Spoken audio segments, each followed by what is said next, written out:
everyone, welcome back to Wings A Quran. My name is Princy Jain Bansal and as you know I am taking your English lectures. मेरे last lecture में I have made you clear the errors and little bit part of the tenses जो आपके एक basics brush up करने की कोशिश करी थी मैंने. And इस lecture में आज मैं आपको लेके जाऊँगी fillers, another very important topic that comes in the examination और उसकी बहुत अच्छी वेटेज और सही तरीके से अगर करा जाए फिलर्स तो वो बिल्कुल एक्यूरेट रहते हैं. So today I will be taking up the fillers and before doing that fillers करने से पहले मैं कुछ आपको ऐसे पॉइंट्स बताऊंगी, ऐसे टिप्स दूंगी, ऐसे कुछ तरीके बताऊंगी जिससे आपके फिलर्स बहुत ईजिली स्मूथली और विद इन 30 सेकेंड्स हमारे निकलेंगे. This is what I have to say 30 seconds.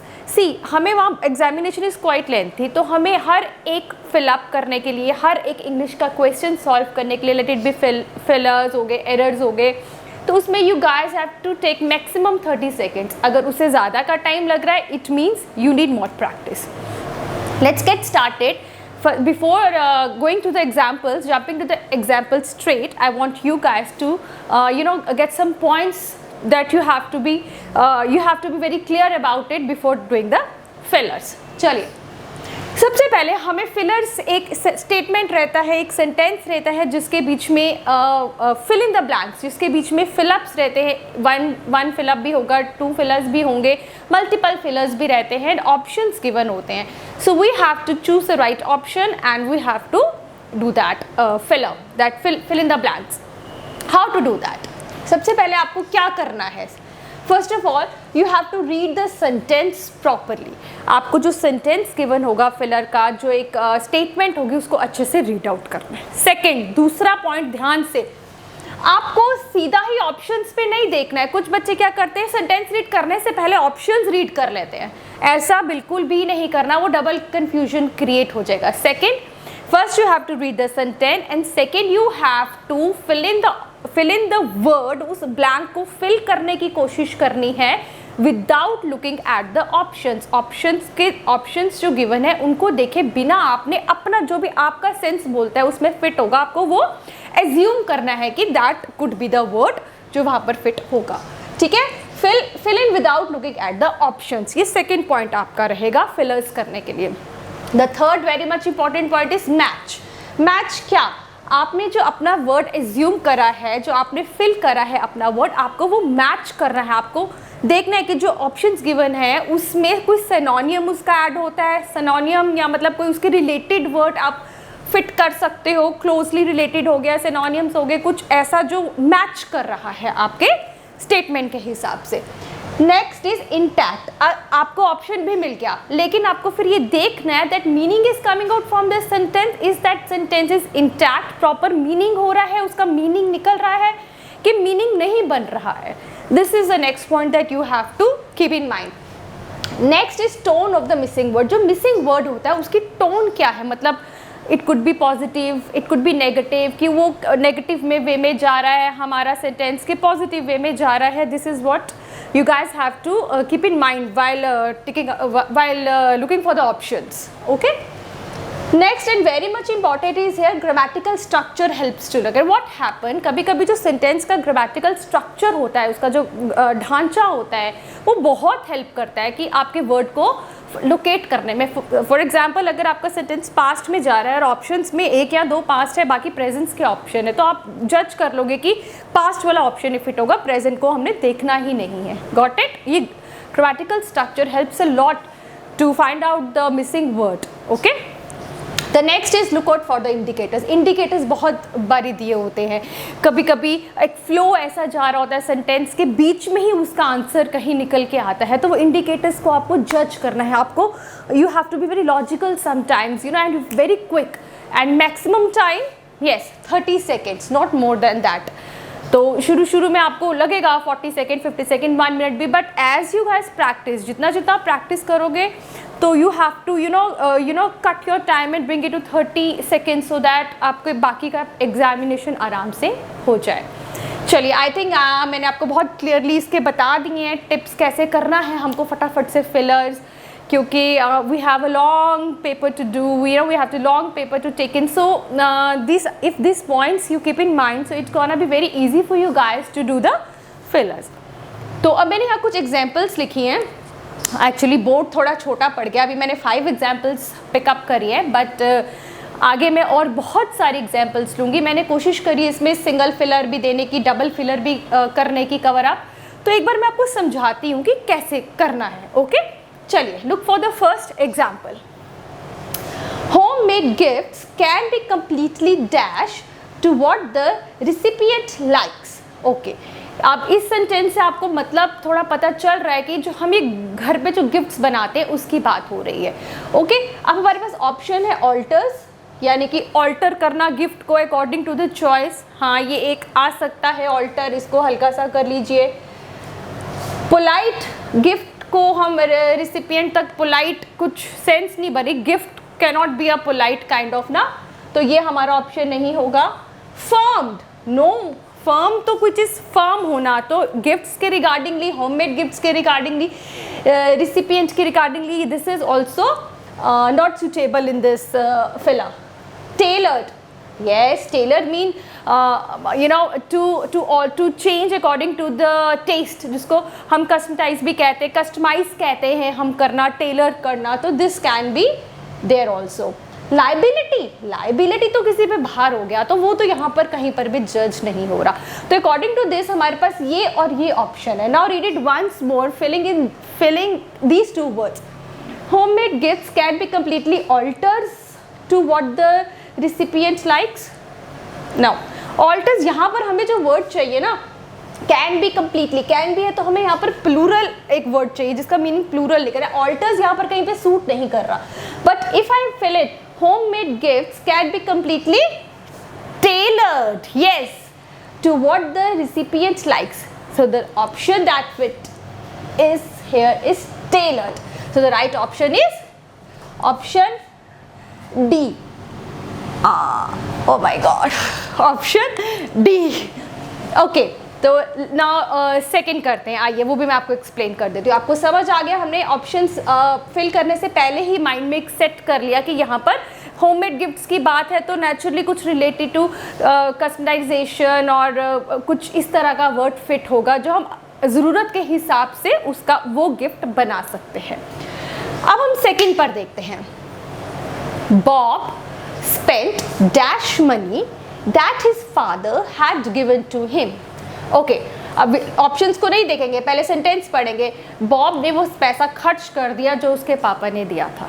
Okay, मतलब यहाँ पर आपको समझ आ गया, हम पैसे के रिलेटेड बात करें, पैसा ज़्यादा है थोड़ा है.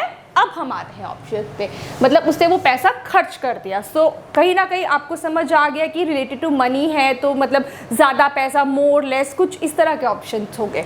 Now a little, the little, a few. अब इसमें से क्या आएगा? फ्यू तो आ नहीं सकता, because few is used with a countable noun. So यहाँ पर हम मनी की बात कर रहे हैं, तो फ्यू को तो आप पहले कट कर दीजिए, क्योंकि वो काउंटेबल के साथ आता है, जिसको आप काउंट कर सकते हैं.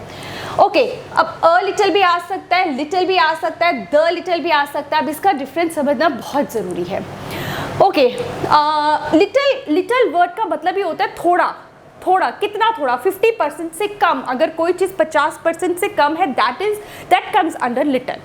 तो a little, little, the little. A little हो गया मतलब थोड़ा, मतलब 0 से थोड़ा ज़्यादा. You can take it 20 to 25%. अगर कोई चीज़ है तो वो लिटिल में आ जाएगी. अगर लिटिल है, लिटिल इज मतलब बहुत ही थोड़ा, बिल्कुल ख़त्म, ना के बराबर. लेट इट बी 5% अगर कोई चीज़ होती है तो वो लिटिल में आती है. The next is the little. The little मतलब जितना भी थोड़ा था वो सारा. लाइक अगर 40% था, मेरे पास 50% था, वो सारा का सारा. तो यहाँ पर अकॉर्डिंग टू द स्टेटमेंट क्या सेट होगा? Bob spent dash money that his father had given to him. Bob spent the little money. Option C. जितना भी उसके पापा ने दिया था, उसने वो सारा पैसा खर्च कर दिया. ऑटोमेटिकली आपको पता चल गया. जब तक आपको ये मीनिंग्स क्लियर होंगे, आहिस्ता आहिस्ता आई will be taking more of the fillers, more of the errors. तो आपके प्रीपोजिशंस, ये आर्टिकल्स, ये सब बीच में आते जाएंगे. तो I will be explaining each and every sentence to you guys. Okay, now look for the third one. The country's economic growth was adversely dash by the political instability. फटाफट sentence का मतलब आपने अपने दिमाग में निकाल लिया कि जो ये रिलेटेड है जो हमारी कंट्री की इकोनॉमिक ग्रोथ है, जो हमारी कंट्री की इकोनॉमी है उसके बारे में है, वो एडवर्सली मतलब बुरा इफेक्ट हुआ है, adversely dash by the political instability. अब पता चल गया कहीं ना कहीं मतलब कोई वो इफेक्ट हो रहा है, कोई चीज़ का प्रेशर पड़ रहा है, उसके बुरा प्रभाव हमारे इस पर पड़ा है। तो अब आप बताते हैं बुरा नहीं मतलब प्रभाव पड़ा है, पॉलिटिकल जो हमारी इंस्टेबिलिटी है उसका प्रभाव हमारी इकोनॉमी पे कैसे पड़ा है। तो इस पे ऑप्शंस है रिफ्लेक्टेड। रिफ्लेक्ट करना किसी चीज़ को मुझे नहीं लगता यहाँ पर सेंसिबल देगा। Reflected is no option. Affected मतलब किसी पे प्रभाव डालना, किसी को इफेक्ट करना, ये एक ऑप्शन हम कंसिडर कर सकते हैं। अफेक्टेड इज ऑल्सो, ये बड़ा कंफ्यूजन है, इफेक्टेड और अफेक्टेड कहाँ यूज होगा, तो अभी मैं आपको क्लियर करती हूँ। Yes we can consider this also. Expected, expect करना, किसी से कुछ उम्मीद जतानी, तो यहाँ पर अकॉर्डिंग टू द स्टेटमेंट ये भी सेट नहीं होगा। तो अब इन दोनों में से एक वर्ड आएगा, इधर इफेक्टेड और अफेक्टेड। अब वो क्या आएगा अकॉर्डिंग टू द सेंटेंस, यहाँ पर हमें चाहिए है एक verb. The country's economic growth was adversely dash by the political instability. इन दोनों का मतलब पहले मैं आपको क्लियर कर देती हूँ।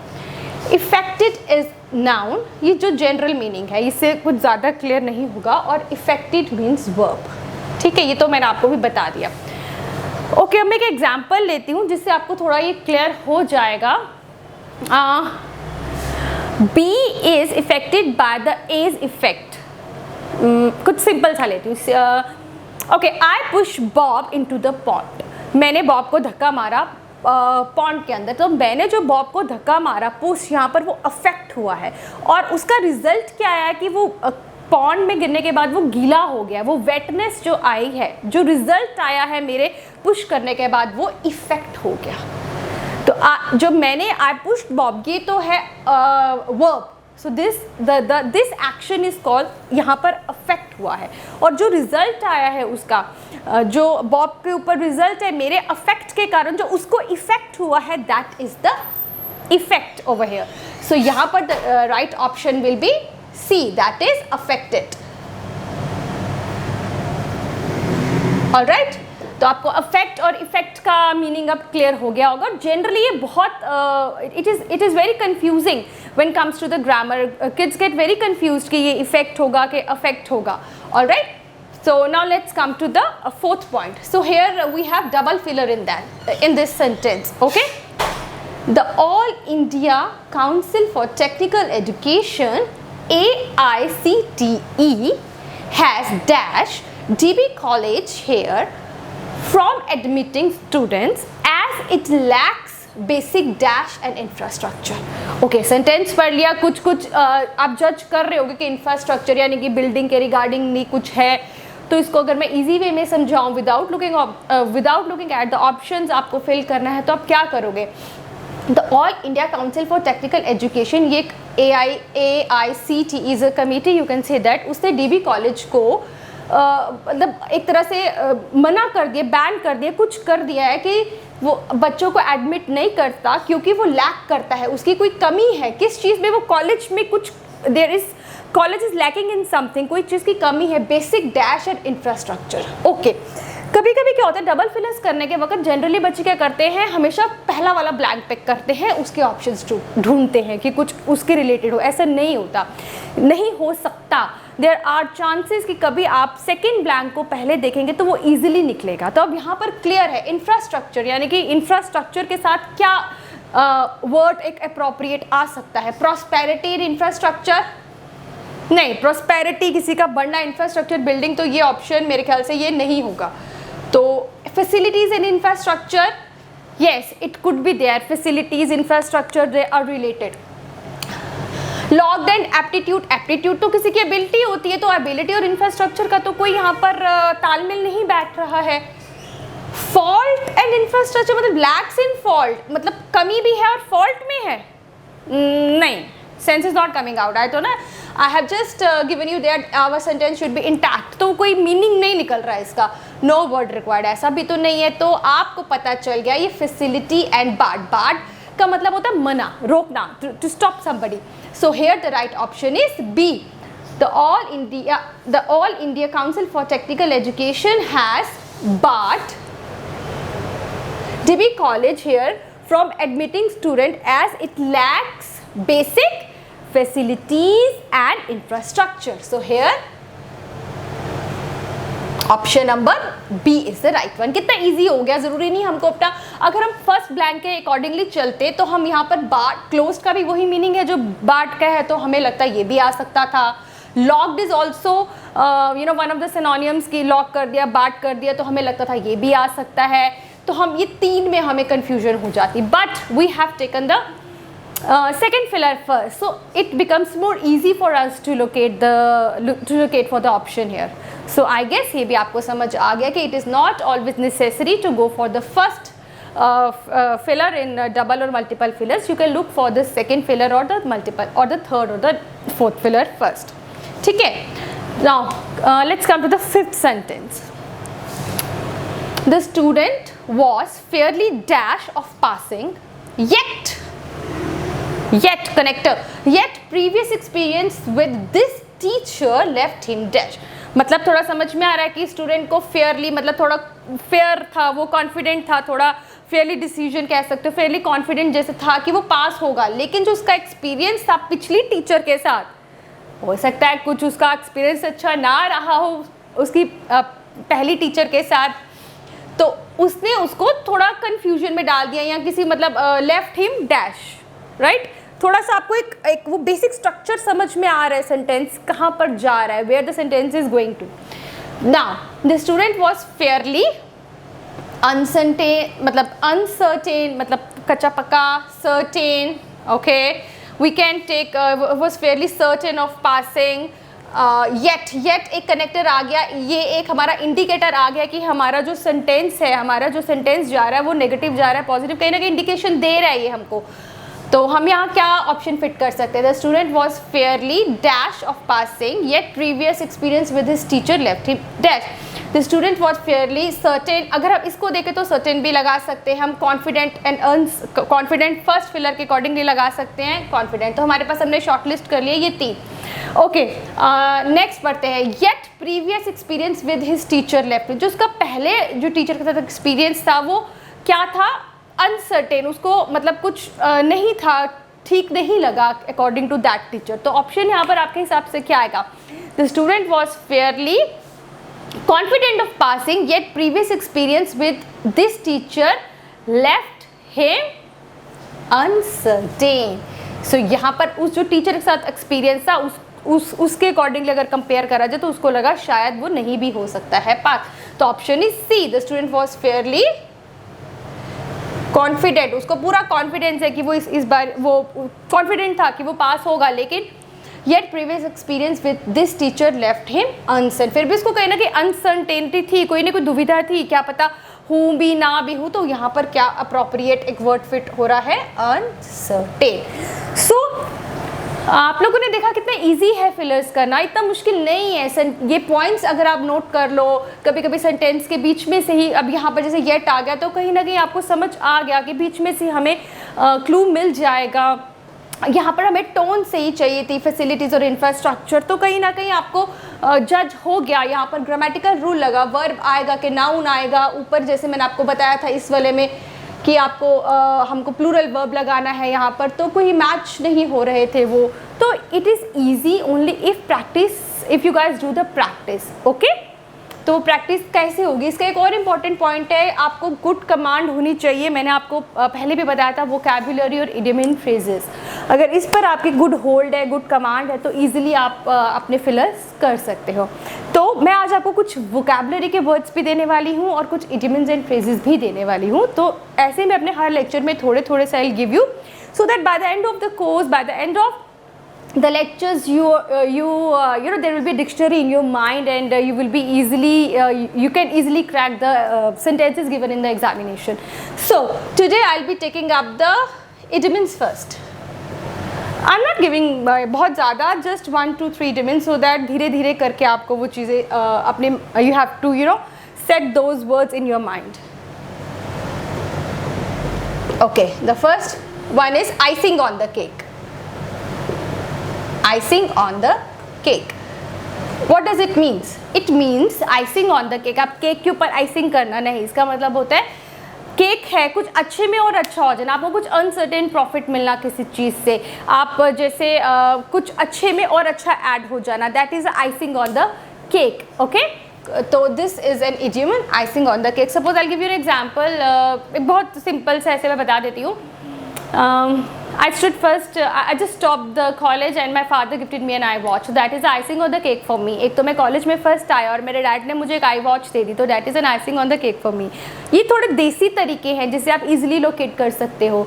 Because I want English to be very simple with you guys. अगर मैं वो बुक वाला या वो जो बुकिश लैंग्वेज होती है वो पढ़ाऊँगी तो वो बहुत और कॉम्प्लिकेटेड हो जाएगा, तो आप आइसिंग ऑन द केक को ऐसे याद रख सकते हैं. तो second is couch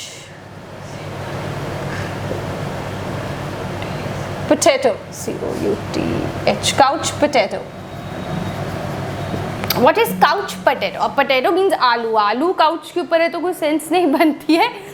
It indicates a person who is very lazy and do nothing and watches the TV all day long. उस बंदे को ये रेफर करता है जो सारा दिन कुछ नहीं करता है. उस पर्सन को ये इडमिन रेफर करता है जो सारा दिन कुछ नहीं करता है. जैसे हम आजकल I give you an example, during the lockdown period we all have become the couch potatoes, right. सारा दिन कुछ नहीं करना, जस्ट टीवी देखना कि अब कितने केसेस हो गए हैं कोरोना के, कितने कोविड के हो गए.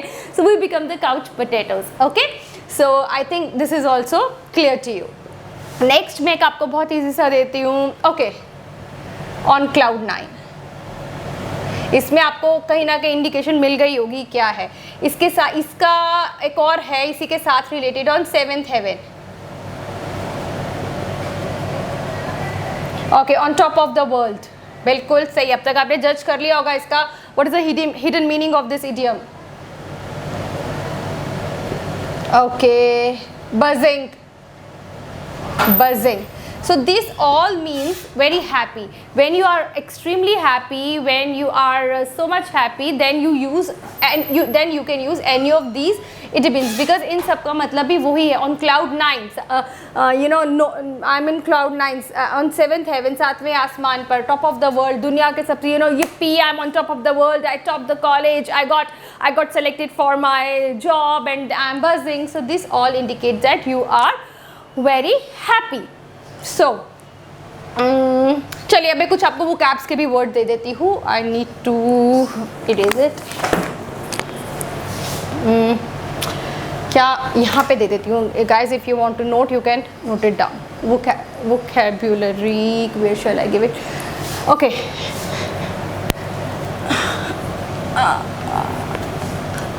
I'm lacking of the space. Board थोड़ा ज़्यादा बड़ा होना चाहिए. vocab. चलिए, okay, I'm giving you one vocab word. Let it be voe. What does it means? Okay, voe means किसी का दुख, great sorrow. दुख से भी कुछ ज़्यादा होता है तो great sorrow. And nowadays COVID-19 has become a voe for almost every country in the world. So it means great sorrow. The next I'm giving you siesta. Siesta means to take a nap. What is nap?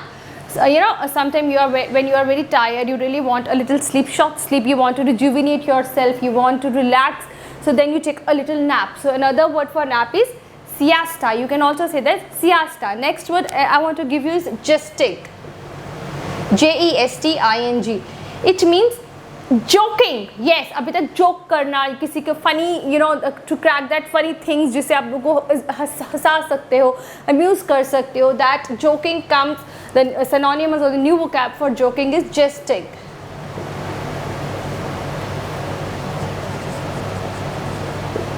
Okay, the next is I'll be giving you unheeded. Unheeded.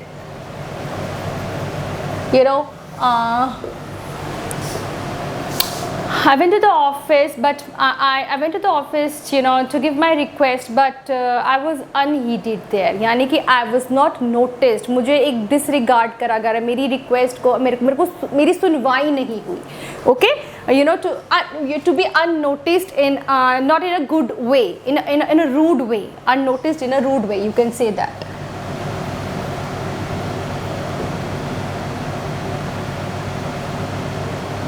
So what is the best way to learn the vocabs and the idiom? The best way to learn the vocabulary and to get the idiom and phrases fit into your brain is to make sentences on it. When you make sentences on these vocabs or idiom, तो automatically वो आपके ना दिमाग में fit हो जाएंगे. इसको learn करने की ज़रूरत नहीं पड़ती. इसको एक sentence की formation में लेके आइए तो वो ऑटोमेटिकली आपको फिट हो जाएंगे. And yes, these idioms and phrases and vocabulary will help you in cracking all these, you know, errors हो गए, फिलर्स हो गए, आपके क्लोज टेस्ट हो गए, सब में यही हेल्प करेंगे.